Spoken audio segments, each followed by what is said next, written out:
Grazie. Eżis kollegi, eżis Ewropej, sens ta' umiltà u responsabilità nħossni onorata ħafna għal fiduċja li tajtuni biex nibqa' nservi bħala l-President tagħkom ser naħdem kuljum biex inrott din il-fiduċja fija u f'dan il-Parlament. This will remain the house of every person in Europe. Together we must stand up for the politics of hope, for the dream that is Europe, for the promise of our foremothers and fathers that is yet unfulfilled.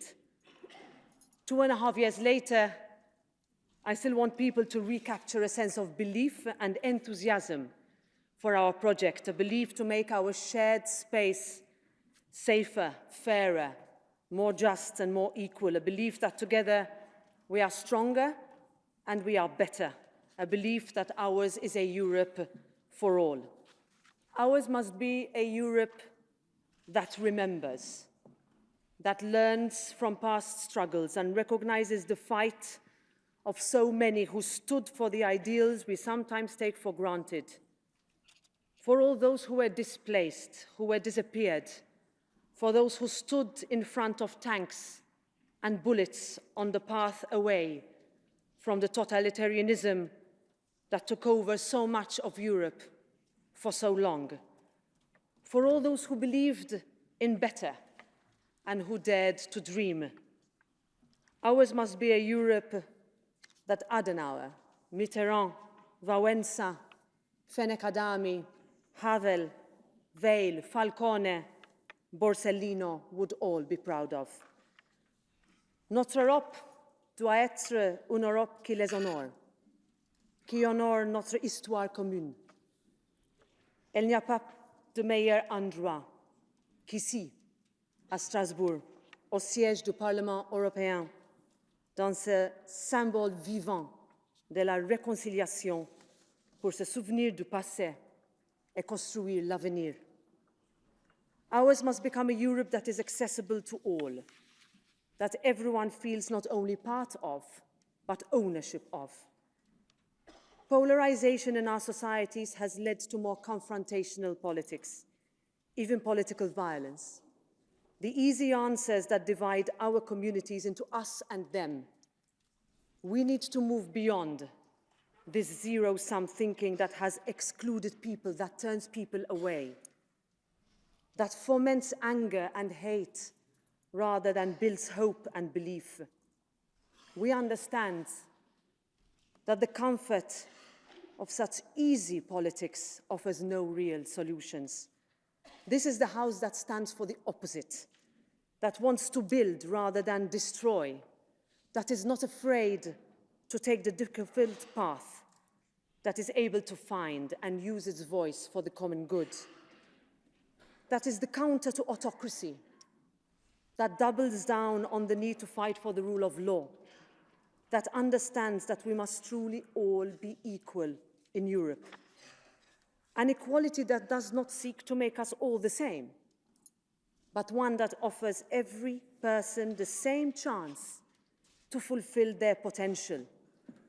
It is the equality of opportunity that recognizes our difference, that sees those different languages, different cultures, different stories, that distinguish us as Europeans, as are our strength. It is that strength that will allow us to ensure that the laws we pass here work for the people in every village, town, city, and island of our Union. We must be the voice that ensures all of our policies work, and that they work well for young people, for families, for farmers, and for industry alike. And we share a responsibility to leave Europe a better place than the one we found.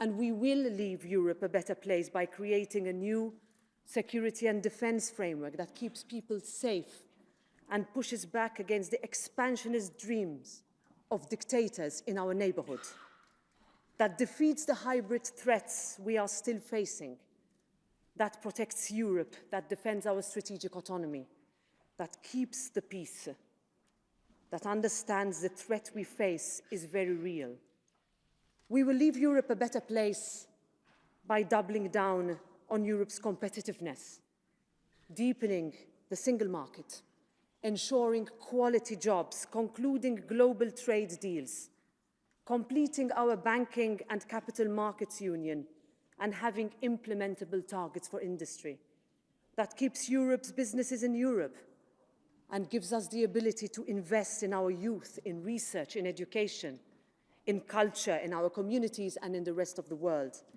by simplification, by cutting back on red tape and unnecessary bureaucracy that pushes people and jobs away from Europe. The successes that our people remember the most are the ones where Europe has simplified their lives. We will leave Europe a better place by giving real solutions on climate. Europe has a proud legacy, and I am convinced that we can remain a world leader and find a way to achieve our targets in a manner that keeps everyone on board, that allows for sustainable development to go hand in hand with the protection of our natural environment and heritage. We can achieve both. We will leave Europe a better place if we are able to reinforce Europe's social pillar, if we give people hope and dignity, if pensions and wages meet social expectations. We cannot move forward if our youth are unable to rent, let alone buy, a place they can call home. Europe's housing crisis is looming, and we must have the tools to help address it, even on a European level.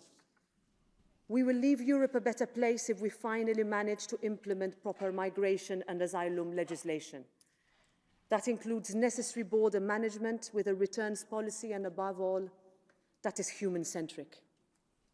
That ensures that no other mother is given a choice but to give her child into a rickety boat in the hands of criminal trafficking networks. That guarantees that Europe is able to live up to its historic and proud legacy. We will leave Europe a better place if we are able to harness the opportunities that the digital age allows, that artificial intelligence offers. We have to keep ahead of the curve and be in a position to reap the benefits and mitigate the consequences of disinformation. We have all the knowledge of the world at our fingertips, and yet people feel more lonely than ever before. It shows how much Europe must also mean community.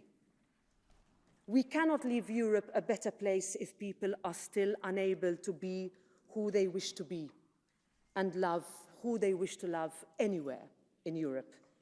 If we do not remove all the barriers that prevent people with disabilities in our union from having the same chances in life as everyone else, if we are unable to fight discrimination or stem rising anti-Semitism or Islamophobia, if hate and violence continue to be a driving force of too much of our political discourse, we must deliver a Europe where everyone feels at home, where girls like Coco from Ireland are protected from their tormentors.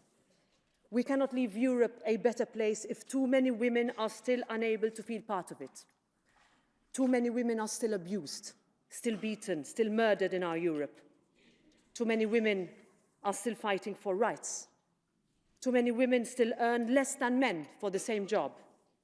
Too many women still feel afraid, and this must become their Europe too. We can build the Europe that Simone Veil and Nicole Fontaine dreamt of.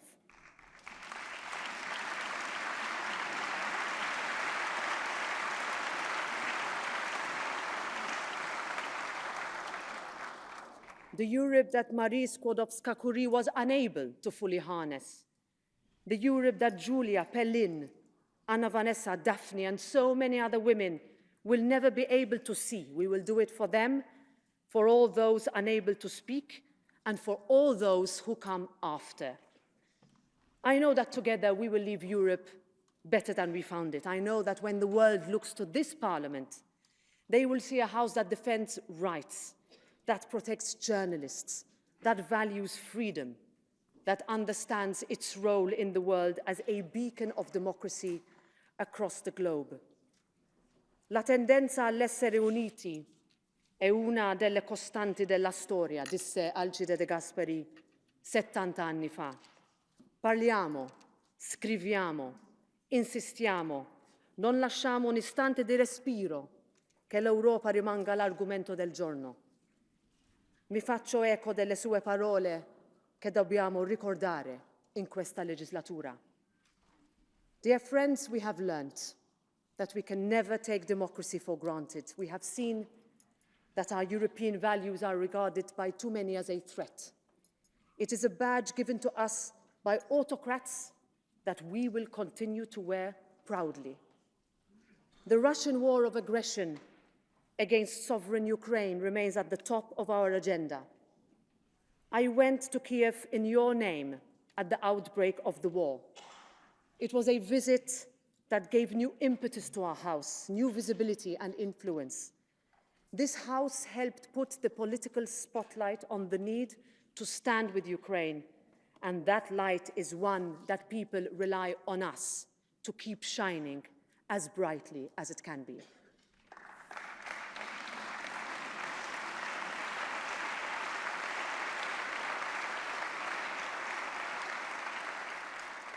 We will be called upon to do more, and we must be ready to go beyond what is comfortable and do what is necessary. We do this because Europe must stand for freedom, for peace, a real peace with justice, with dignity, and with liberty. Because in Europe we understand how to heal seemingly impossible divides. That must also be the guiding philosophy of our reaction to the conflicts in the Middle East, where even in the fog of war, ours must continue to be the voice of humanity, pushing for an end to the intergenerational cycle of violence, for a two-state solution, a sustainable peace, and the return of those hostages still taken. It is that role that guides us as we mark 50 sad years of an artificially divided Cyprus. We must be the generation that is able to find a way forward under the auspices of the UN plan. We must finally plug the gap that is so dark in Europe's history with a viable solution in line with Security Council resolutions and our European values.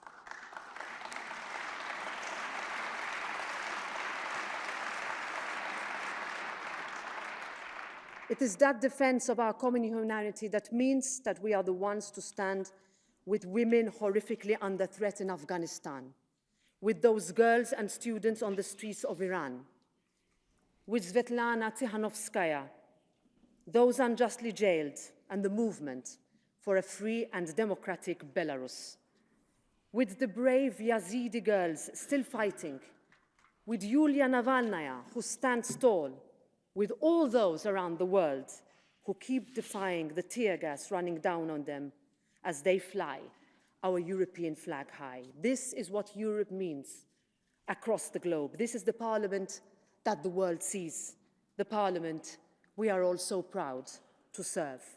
This is the parliamentary diplomacy that will be essential as we defend multilateralism and prepare for enlargement of our European Union.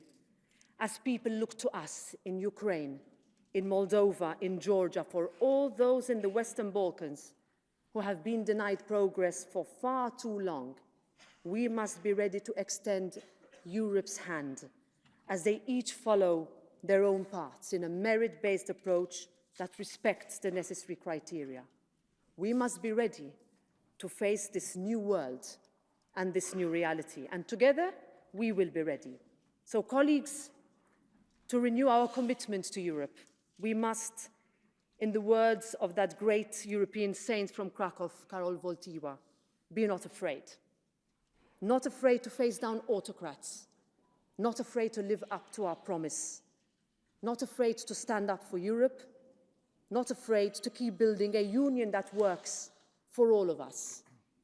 In 2016, Jonathan Sachs wrote that a politics of hope is within reach, but to create it, we will find and have to find ways of strengthening families and communities, building a culture of collective responsibility and insisting on an economics of the common good. This is no longer a matter of party politics. It is about the very viability of the freedom which was fought so hard and so long for. We need to construct a compelling narrative of hope that speaks to all of us, not some of us. And the time to begin is now.